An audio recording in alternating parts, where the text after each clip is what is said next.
So ayun guys, good evening. Kasi gabi na. Yun. So meron tayo ditong i-discuss tungkol sa mga ganitong bolts, no?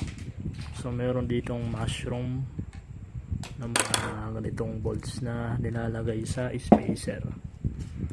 Napapansin ko nung nakaraan, marami akong nasisirang board, no? So bakit nga ba nasisira? So sa experience ko lang to, no? Sa observation ko lang to. Kasi ito meron tayong Orange Pi PC tsaka Orange Pi 1. So yung pinagkaiba naman nito is makikita naman talaga sa size, no? So dito muna tayo sa bolts. So, meron tayo dito makikita, ito yung pinakamalaking mushroom head. So pag nilagay natin dito, pag sinasalpak natin dito, ayun, makikita natin yung part na yan. Teka, one hands lang tayo kasi ayun, dumidikit siya dito. So yung tendency pag niro-rotate mo ng ganon, yung mga maliliit na metal na yan dumidikit tapos nasisira, no? Ayan. So ayan, nawawala ng nagkakaproblema yung mga board kasi sa experience ko lang naman ito. So ayun, nagkakaproblema siya kasi nasisira, natatanggal yung ganito, tapos dumidikit sa ibang, ayun, sa ibang nakasulda.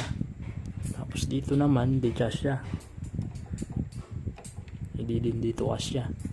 Tapos dito medyo okay naman kasi medyo maluwag. Dito naman din meron din tatama ng konti lang naman. Ayan, ayun, meron tatama din. So para sa akin, hindi ko ito preferred gamitin.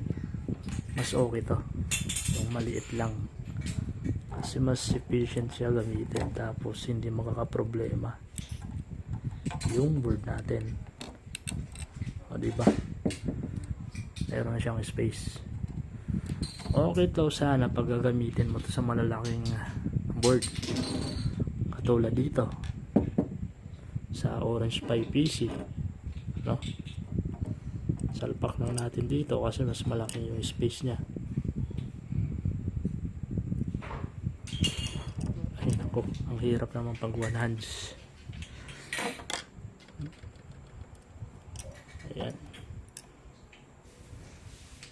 kasyang kasya, walang tumatama, no?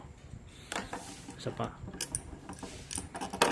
para sa akin dito lang to advisable na gamitin kasi napakalaki para sa Orange Pi 1. Minsan natatanggal yung mga ibang chips. So yun lang, nasa sa inyo pa din kung gumagamit kayo ng ganito. Pero ito sa akin para mas secured yung board natin. Napakamahal ng board. Tapos sa ngayon yung mga board natin ngayon is parang lumiit lang yung lifespan na, hindi katulad nung dating mga board kasi matibay talaga.